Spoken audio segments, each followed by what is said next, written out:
Hello, hello, and welcome back to MoJo JoJo's Bizarre Adventure, the one and only Powerpuff Girls slash JoJo's Bizarre Adventure recap and discussion podcast. I'm Raven.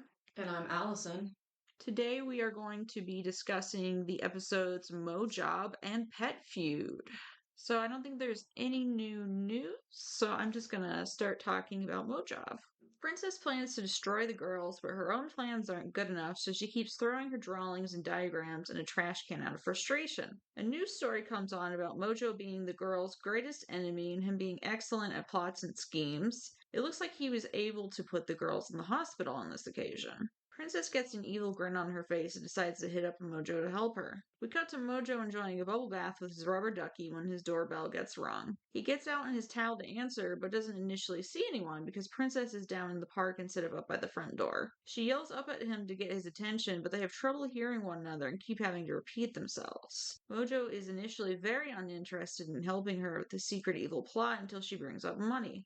He says he's very good at those, but he's not a gun for hire. Princess reveals that she's willing to reward MoJo with a literal ton of money, which she has her dad send up to his lair via helicopter, and MoJo finally agrees. All the while, the citizens of Townsville are trying to enjoy their day at the park, but can hear their entire conversation. MoJo builds a gun for Princess that produces both Chemical X and Antidote X. Chemical X to give Princess powers, and Antidote X to depower the girls. Princess gets super buff and destroys MoJo's sculpture with her laser eye beams. She says she feels the power and is seemingly ready to go kick the girls' collective butts. Later at school, Princess is absent and Blossom hears her fake cry for help and they take off for MoJo's lair. When they get there, MoJo is very monotone and almost sarcastic about their presence, and Princess very easily frees herself from her bonds, which is when they realize they've been tricked.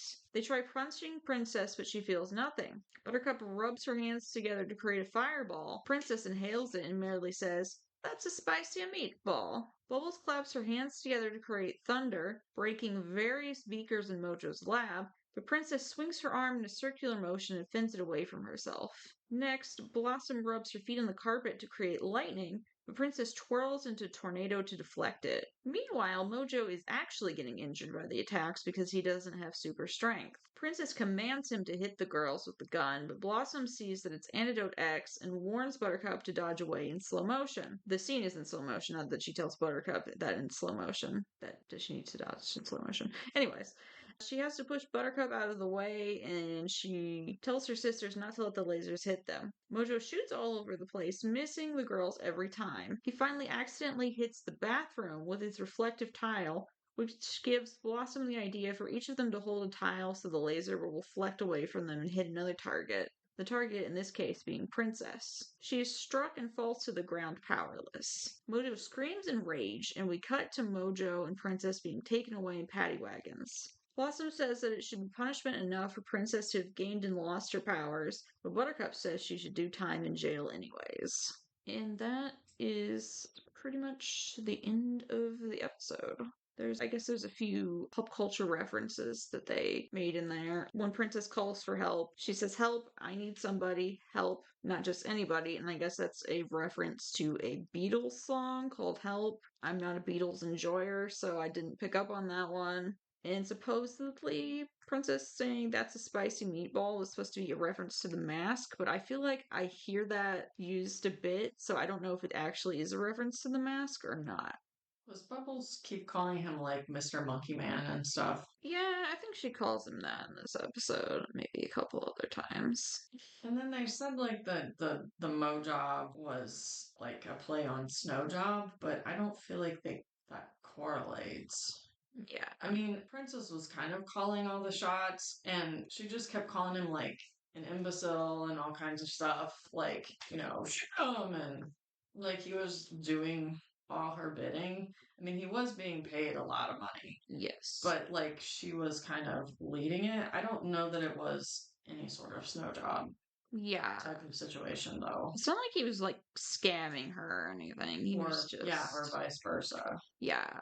I did see some things with like why didn't he give himself the powers also? Why didn't he shoot himself with chemical X? Yeah. And I mean, basically, the way he was shooting around, it it made sense eventually. Princess was just gonna lose her powers again. Yeah. Anytime like a villain like gets powers via Chemical X on the show, it's like, next time you see them again, they don't have that anymore. So they almost always get like their powers taken away. So like we've had one already, like where MoJo made the Chemical X when he tried to like trick the professor and them and be like, I was such a sweet and good little monkey and you kicked me out. That episode. And then later on, there's one where the Gangrene Gang get powers, and they don't keep them, obviously. I mean, Mojo, like he got smart powers, but he didn't also have he has no powers, just the smart powers. I Yeah, guess I'm just like confused by that. that's all he got from it. So I mean, it's sort of a wonder he's alive. The amount of times he takes on the Powerpuff Girls, Yeah, because they always beat the absolute shit out of him. and then that part at the end, the it's better to have puffed and lost than never to have puffed at all, or something like that. Yeah, It's like that love and lost and never to have loved at all. yeah, I don't know if I have anything else to say other than he tore the crap out of his lair, like putting holes and everything yeah, with that laser. And he's always trying to use lasers on them, and yeah. they're too fast. And yeah, he just relies on it being something that he can just like hit himself with a gun. He needs something that moves as fast as the girls. And he's always like pretty willing to team up.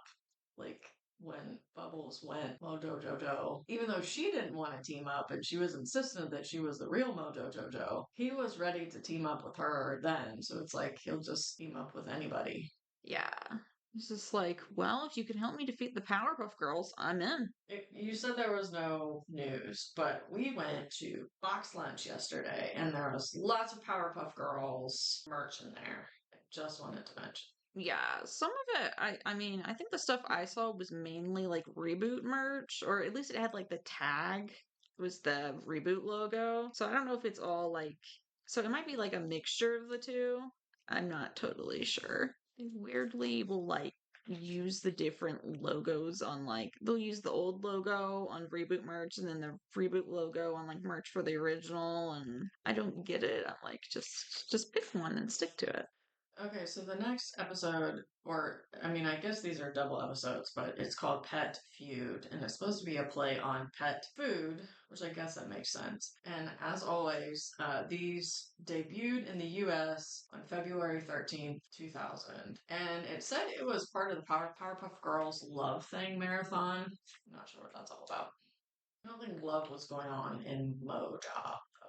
No, I There mean, was some love in Pet Feud. yes, they love their weird little guy so much. Okay, Professor has been working in private in his lab for a week creating the perfect pet. It is a little red puffball with peach feet. So I thought it kind of looked like, I guess, a tribble, although I don't think the tribbles, like you ever see their eyes or that they have any appendages. They Yeah, just kind of like multiply. The biogenetically engineered experimental bipedal organism, or BIBO, he is perfect, he does tricks and doesn't make waste. He's playful and loving and cute, but he can only be fed once, which I feel like his wording is confusing it about is. feeding it once because first of all they're kindergartners and usually with a pet like even if it's like fish you probably feed them once a day, Right. so Yeah, I found it confusing and ambiguous, and I'm an adult, so like I have like 20 years on them, and I was like, what does he mean by that exactly? yeah, I mean, I think he should have explained better, or he should have been monitoring them more with Bebo. Blossom curls Bebo's hair and adds a bow and lipstick, but he looks sad, so she feeds him an apple, and he grows a little. As Edward Scissorhands like music plays, Buttercup throws and bounces Bebo against the house. Like that looked insane. Poor Bebo. Like, does he not feel pain? He was just smiling the whole time as he was being used as a Super Ball. And then she vigorously rubs his head. I guess it was a noogie. I don't know what was happening there. He looks unhappy, which it could have been from the head rubbing and being thrown against the house. So she feeds him a whole cake. and he grows again. And then he comes to Bubbles in the middle of the night, and it looks like she let him eat the whole fridge full of food. Yes, she absolutely did.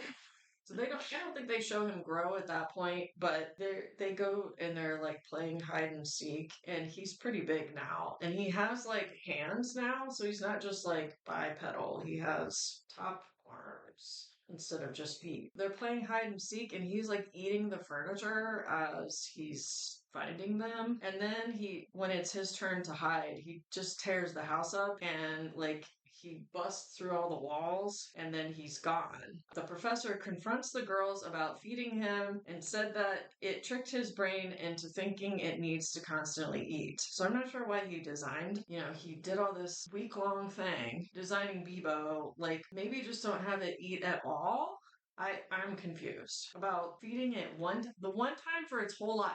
Yeah. Its whole life. That was such a strange thing to do, and then to like expect kindergartners to understand his very ambiguous wording. And how long do they live, and when exactly do you feed it this one time? Yeah. Buttercup asks what is so bad about Bebo eating, and we cut to Bebo eating people and a train and skyscrapers and Mojo's lair in Townsville. The hotline rings and Blossom answers nervously. Miss Bellum chews out the mayor for being so nonchalant about Bebo eating Townsville. The girls reach the mayor's house as Bebo picks up the mayor and Miss Bellum and eats them. Blossom tries to talk to Bebo and he eats her and then Buttercup. Bubbles flies away, but Bebo has a tummy ache chasing after. Bubbles says she loves him and he hesitates, but then he still eats her, grabbing her with his tongue like a frog. Love means nothing to Bebo. Bebo's tummy rumbles as he balloons up and finally explodes, with everything he ate shooting out. All the people are still alive. Before they can be sad Bebo died, it starts raining little Bebos, and the whole town wants one. Professor finally shows up and warns them to only feed them once. Ever. The mayor can't seem to understand, so the professor takes his Bebo away, and everyone laughs. Which is probably for the best that the mayor does not have a Bebo, but I don't think the whole town should have a Bebo because I feel like these instructions are weird and they're going to be just like the girls. Every time he looks sad, they're going to give him a little treat, then he's going to keep growing.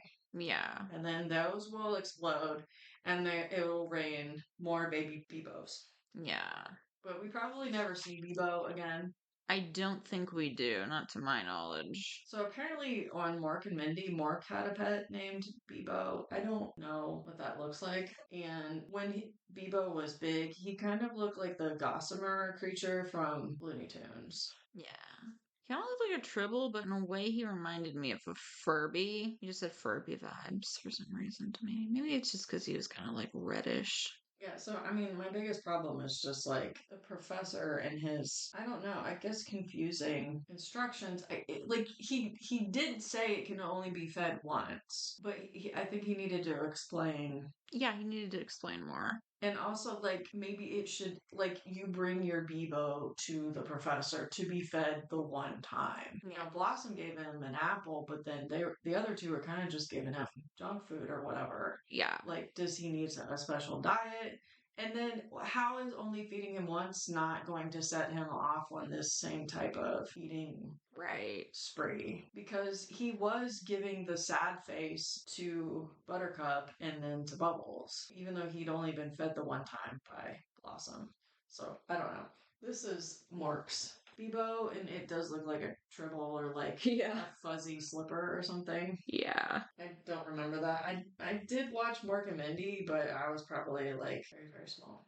Yeah, I think they played reruns of it on the Hub, or well, it's Discovery Family now, but it was the Hub back in the day. And I never actually got around to watching any of those. So Yeah, it I aired haven't from seen it. 78 to 82, so I was like at most 5. Yeah. I don't remember. I remember there being, I feel like there was an egg or something. I don't know. I'm not sure why Professor wanted to produce the perfect pet. He really didn't do a very good job. Like the girls liked him, they loved him, he was cute, he basically let them do anything to him. But I mean, the feeding thing and him just keeping growing and then eating like the entire town is like a problem. It's kind of like Absolutely. with the gremlins, where like, how do you keep it from getting wet forever? How do you Yeah. keep it from not eating after midnight forever? Yeah. Like, something is going to happen at some point.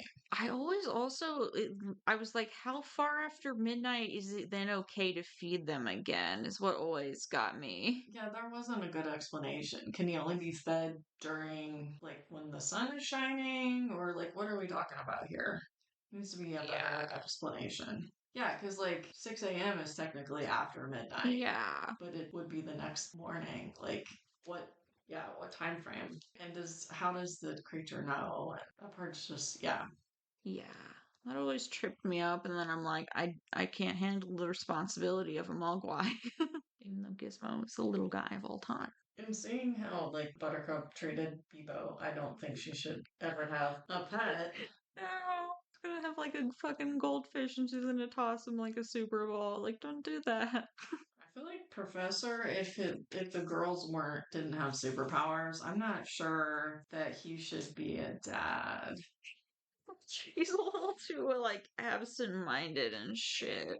Like he'll just like he just left them to their own devices for a week while Yeah, he designed Bebo for one thing. yeah. It's lucky they can cook shit with their laser eye beams.